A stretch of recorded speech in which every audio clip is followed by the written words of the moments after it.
ఎక్కడైనా ల్యాండ్ పై ఇన్వెస్ట్ చేయాలని అనుకుంటున్నారా? అయితే ఫ్యూచర్ సిటీలో ఇప్పుడే ల్యాండ్ పీస్ పెట్టుకోండి. పూర్తి వివరాలకు మాకు కాల్ చేయండి. నమస్తే రమ్ గారు. నమస్తే జయ. రమ్ గారు, ఒక 2 రోజులు మీరు ఆధ్యాత్మిక యాత్ర చేసి వచ్చినట్లున్నారు.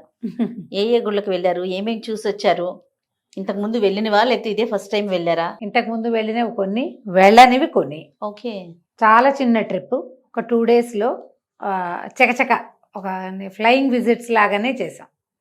అయితే మనం గోదావరి జిల్లాలకు వెళ్తే ఒక 6 కిలోమీటర్లు, 10 కిలోమీటర్లు, 8 కిలోమీటర్లు, 25-30 లోపలే బోల్డ్ అన్ని దేవాలయాలు వస్తాయి. ప్రసిద్ధిగాంచినవి, అన్ని ప్రసిద్ధిగాంచినవి, అత్యంత పురాతనమైనవి, పురాణ ప్రశస్తి, చారిత్రకమైన ప్రశస్తి అన్నీ ఉన్నవి. కొన్ని కొన్ని కొత్తవి, పాతవి కూడా. మొదట ఆదివారం పొద్దున్నే బయలుదేరాము. పొద్దున్నే బయలుదేరి ఎర్లీ మార్నింగ్ 3:30కి స్టార్ట్ అయ్యామనుకో. ఇంకా విజయవాడలో ఎక్కడ ఆగల. హైదరాబాద్ నుంచి ఒకటేసారి మందపల్లి వెళ్ళాం. మందపల్లి శనీశ్వరాలయం మనకు తెలిసిందే కదా, ఇదివరకు ఎప్పుడో వెళ్ళిందే. పెద్దగా అంటే అక్కడే ఉన్నది, తప్పకుండా ఒకసారి దర్శనం చేసుకోవాలి అని చెప్పి మేము వెళ్ళేసరికి ఇంచుమించు చివరి సమయం అనమాట. 11, 11:15 అలా అయ్యింది. దర్శనం అందుతుందా లేదా అన్న 12 గంటలకు మూసేస్తామన్నారు. మనకు అవకాశం ఏంటంటే కావాలంటే కూర్చుని అభిషేకం చేసుకోవచ్చు, మందపల్లిలో కూర్చుని అభిషేకం చేసుకోవచ్చు. లేకపోతే ఈ శనీశ్వరుడి మీద అంటే ఏమనాలి, ఏ శివలింగాన్ని శనీశ్వరుడు ప్రతిష్ఠ చేశాడని శనీశ్వరుడి స్వరూపంగా చెప్తాము, అక్కడ మనం విడిగా ఇట్లా బయట నుంచి నూనె పోస్తే అది సరాసరి వెళ్ళి ఆ శివలింగం మీద పడుతుంది. మన చేత్తో మనమే పోసుకోవచ్చు, గోత్రనామాలు చెప్పి అర్చన చేయించుకోవచ్చు. కూర్చుని సాంగంగా మనకి ఏదైనా శని దశలు, విదశలు, అంతర్దశల్లో శనీశ్వరుడు ఉంటే గనక కొన్ని పనులు కదలవు. అవునండి, అవును. ఏ పని అవ్వట్లేదు అలా అనిపించినప్పుడు మనం కూర్చుని అభిషేకం చేసుకుంటే మంచిది. విశేషంగా మన మందపల్లి కథ ఇదివరకు చెప్పుకున్నాం ఛానల్లో, మన దగ్గర ఉంది. ఎప్పుడైనా కుదిరినప్పుడు మళ్ళీ మందపల్లి గురించి పూర్తి సాంగంగా మళ్ళీ ఇంకొకసారి చేద్దాం ఖచ్చితంగా. ఈ మందపల్లి చూసిన తర్వాత ఏం చేసామంటే రావులపాలెం వెళ్ళిపోయాం. మేము రావులపాలెంలో ఒక రూమ్ ఏదో బుక్ చేసుకున్నాము. అక్కడ ఉండి మధ్యాహ్నం కడియం అని నీకు తెలుసు కదా, నర్సరీ ఉంటుంది. ఊరికే ఒక 2 అవర్స్ అదేదో అది కూడా ఫ్లయింగ్ విజిటే. రావులపాలెం నుంచి కడియం దగ్గర. అవును. సింపుల్గా వెళ్ళిపోయాము. వెళ్ళి మొత్తం అలా కార్లో వెళ్ళి అన్ని వరుసగా చూసుకుంటూ వెళ్ళి చివరికి మళ్ళీ రౌండ్ తిరిగా కదా, ఒక ముందుకెళ్ళి యూటర్న్ తిరగాలి. ఒక 5-6 మొక్కలు ఏవో తెచ్చుకున్నాము. ఎక్కువ తీసుకోలేదు, ఎందుకంటే మళ్ళీ ఇంకా 2 రోజులు ట్రిప్ ఉంది కదా మాకు, అప్పుడేగా వెళ్ళాం. ఏవో 4-5 మొక్కలు కొనుక్కున్నాం. ఈ రూమ్కి వచ్చేసి మళ్ళీ మేము గెస్ట్ హౌస్ వచ్చేసి 1 గంట 2 గంటలు 1 గంట రెస్ట్ తీసుకున్నాము. 4 గంటలకు బయలుదేరి ర్యాలీ వెళ్ళాం. ర్యాలీలో జగన్మోహిని కేశవ స్వామి దేవాలయం ఎప్పుడో చూశాను నేను. నా ఫేవరెట్ ప్లేస్లో అదొకటి. ఈ ముందు వైపు కేశవ స్వామి ఉండి వెనకాల జగన్మోహిని స్వరూపం. అవును, మనం చెప్పుకున్నాం ర్యాలీ గురించి. ఈ దేవాలయానికి ఏంటంటే మనం దేవాలయపు రోడ్లోకి వెళ్తుండగానే కుడివైపు జగన్మోహిని కేశవ స్వామి ఉంటే ఎడం వైపు ఉమాకమండలేశ్వరుడి దేవాలయం ఉంటుంది. శివకేశవులు ఇద్దరిని చూడాలి ఆ ఊళ్ళో, ఒక్క గుడి చూసి వచ్చేయకూడదు. వీళ్ళిద్దరూ ఒక్కసారే వచ్చారు. ఈ మోహినీదేవి వెనకాల పరిగెత్తుకొచ్చిన శివుడే ఉమాకమండలేశ్వరుడుగా అక్కడ ఉన్నాడు. మోహినీదేవే కేశవ స్వామిగా మారిపోయి ఇక్కడ ఉంటుందన్నమాట. ఈ 2 దేవాలయాలు చూసాం. ర్యాలీకి ఒక ప్రత్యేకత ఉంది జయ. ఈ ర్యాలీ దేవస్థానాన్ని చూసిన వాళ్ళకి ట్రాన్స్ఫర్లు అయిపోతాయి, ప్లేస్ చేంజ్ వస్తుందని చెప్తారు. రేర్గా ఇప్పుడు మనం ఆ ఊళ్ళోనే ఉండి రోజు ఆ ఊళ్ళోకి వెళ్ళొస్తుంటే అని కాదు, ఇట్లా ఒక్కసారి సడన్ గా మనకు అక్కడికి వెళ్ళే అవకాశం వచ్చింది అంటే ఇల్లు లేకపోతే ప్లేసో ఉద్యోగపు ఏదో మారిపోతుంది. రాజకీయ నాయకులు వాళ్ళు ఎవరైనా గనక అక్కడికి వెళ్తే వాళ్ళకి స్థానభ్రంశం వచ్చే అవకాశం కూడా ఉన్నదంటారు. ఆ దేవాలయానికి అది ఉందని చెప్పుకుంటారు అక్కడ, చాలా మంది చెప్తారు అనమాట. ఏమో మనకేం చేంజ్ వస్తుందో చూడాలి. ఎంత బాగుంటుందంటే అసలు ఆ నునుపు, ఆ ప్రతిమా విశేషం, ఆ స్వామి ఆ చేతి వేళ్ళు ఇట్లా గద పట్టుకుని ఉంటే వేళ్ళు ఇట్లా కొసలుగా తేరి గోళ్ళు, ఉంగరాలు, అసలు ఎట్లా తెలుసా ఎంత మృదువుగా కనపడుతుందో రాయి. శిల్పమే అంత పరమ మృదువుగా కనపడుతుంది. అరిచేతుల్లో సన్న రేఖలు అవి కూడా కనిపిస్తాయి. పెద్ద ప్రతిమ. ఈ చుట్టూతా ఇవి దశావతారాలు. శ్రీదేవి భూదేవి పక్కన పాదాల చెంత ఎప్పుడు తడి ఉంటుంది. 2 పాదాల మధ్యలో గంగాదేవిది ఇంతే బుజ్జి విగ్రహం ఉంటుంది. తర్వాత వీళ్ళు రంభా ఊర్వశులు అంటే అప్సరాగణం, తర్వాత ఏమో నారదుడు తుంబురుడు, ఆ విగ్రహంలోనే వీళ్ళందరూ కనిపిస్తారు మనకి. స్వామి అందంగా ఉంటాడు, పాదాలు అవి కూడా ఎంత బాగుంటాయో, పాదాలకి వేళ్ళకి మట్టెలు కనపడతాయి జయ, చూసి తీరాలి. ఎవరైనా చూడకపోతే, ఇంత ఎక్కువ ఎందుకు చెప్తున్నానంటే వెళ్ళి చూసి తనివి తీరా చూసి, అక్కడ గుళ్ళో పెద్ద హడావిడి ఏం లేదు, అదేలేండి, మామూలు సుమారైన విశాలమైన దేవాలయము. ఇది వరకు వెళ్ళినప్పుడు చెప్పలేదు కానీ ఈసారి 5 ప్రదక్షిణాలు చేయండి అని చెప్పారు మాకు. ఇప్పుడు అక్కడ అట్లాంటి పద్ధతి పెట్టారనమాట. 5 ప్రదక్షిణాలు చేసి స్వామివారికి నమస్కారం చేసుకోమని. 5 ప్రదక్షిణాలు చేసాం. మేము వెళ్తుంటేనే ఎవరో ఒక ఈవో గారి అసిస్టెంట్ ఈవో ఎవరో ఉన్నారు, ఆయన నన్ను గుర్తుపెట్టారు. దేవాలయంలో అందరూ గుర్తుపెట్టట్లేదు, తెలుస్తారు కదా ఇప్పుడంతా యూట్యూబ్ అందరికీ తెలిసిందే. అవును. దాంతో ఇంకా కొంచెం ఎక్కువసేపు కూడా ఉన్నాం ఆలయంలో. ఈ చుట్టూతా తిరిగాక మనం లోపలికి వెళ్ళాక మళ్ళీ ఒత్తి వెలిగించి మనకి వెనకాలన్న అమ్మవారిని చూపిస్తారు. ఆమె ఎట్లా కనపడుతుంది, వెనకాల జుట్టు దమ్మిళ్ళ, ముందేమో మగ స్వరూపం కనిపిస్తుందిగా, వెడదగా ఛాతి పురుష స్వరూపం కనపడుతూ ఉంటుంది స్వామివారు, కేశవ స్వామి. వెనకాల ఇట్లా జుట్టు ముడి, ఈ జుట్టు కూడా ఇట్లా చారలు చారలుగా కనపడుతుంది ఆ వెంట్రుక. అబ్బా, ఈ జుట్టు ముడి మధ్యలో ఇంత చామంతి పువ్వు బిళ్ళ, అక్కడి నుంచి భుజాలు అవి షేప్ అంతా స్త్రీ స్వరూపంగా కనపడుతుంది. ఈ పిక్క మీద పద్మిని జాతి స్త్రీకి ఒక మచ్చ ఉంటుందట. ఈ మోహినీదేవికి ఆ తెల్లటి మచ్చ, నల్లటి రాతి స్వరూపంలో, సాలగ్రామ శిలా రూపంలో ఇంత పొడుగు మచ్చ ఉంటుంది పిక్క మీద. అది కూడా చూపిస్తారు ఆ దీపంతో. నడుము ఇట్లా సన్నగా ఉన్నట్టు వెనక నుంచి, ముందు నుంచి చూస్తే మంచి బలమైన పురుష రూపం కనిపిస్తుంది, వెనక నుంచి చూస్తే నడుము ఇంతే ఉన్నట్టు. ఆ వెనకాల చీర గోచి, చెప్తుంటేనే వెళ్ళి చూసేయాలి, చూడాలి, నిజంగా చూస్తే గానీ ఆ సంతోషం ఏమిటో తెలియదు. గోచి, దోపిన గోచి, తర్వాత ఏమో ఇట్లా చీర వెనకాల ఏంటి కుర్చీ ఇట్లా వెనక లోపలికి పెట్టుకుంటారు కదా స్త్రీలు కట్టుకునే కట్టు. అక్కడి నుంచి ఈ పాదాలకి ముందు స్వామివారి పాదాలు అవి చూసాము మనం, వెనకాల పాంజేబు కనపడుతుంది ఒకటే శిలలో. ఎలా చేశారో అద్భుతం. అదే స్వయంభూగా స్వామి అట్లా వెలిసాడని అంటారు. స్వయంభూగా వెలిసాడు, లేదా ఎవరో వల్ల ఎవరు మానవులు చెక్కింది అయితే గ్యారంటీగా కాదు, ఏ దేవశిల్పో ఆ ఊహ చేసి అట్లాంటి స్వరూపాన్ని నిర్మించారు. ఊహా నిర్మితమే అది. నున్నగా చెంపలు, అవి బుగ్గలు మెరుస్తూ, చిన్న నవ్వు, అద్భుతంగా ఉంటుంది. అసలు మెడ మీద చార కూడా కనపడుతుంది ఆ విగ్రహంలో. చూడాలి అసలు ఖచ్చితంగా రమ్మగారు. ఆయన్ని దర్శనం చేసేసి కాసేపు దేవాలయంలో కూర్చుని అక్కడి నుంచి వాడపల్లి వెళ్ళాం మేము.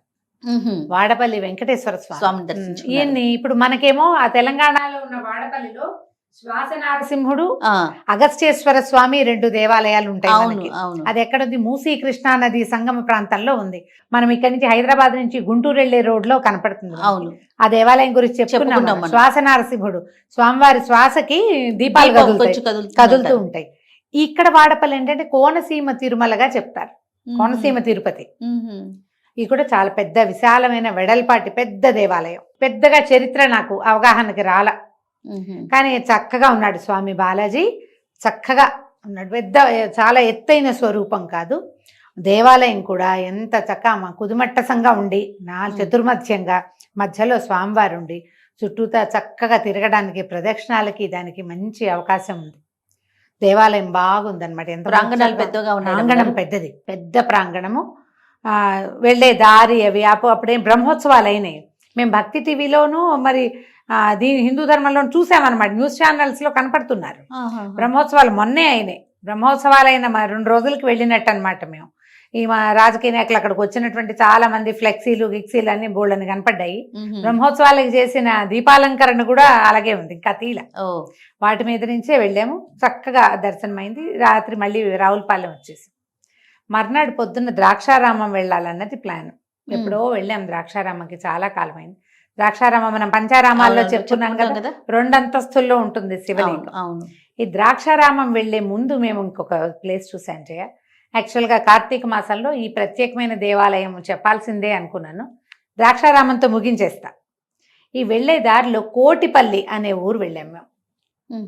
ఈ కోటిపల్లి ఏంటంటే నిజానికి పల్లి కాదు, దాని పేరు కోటిపల్లి.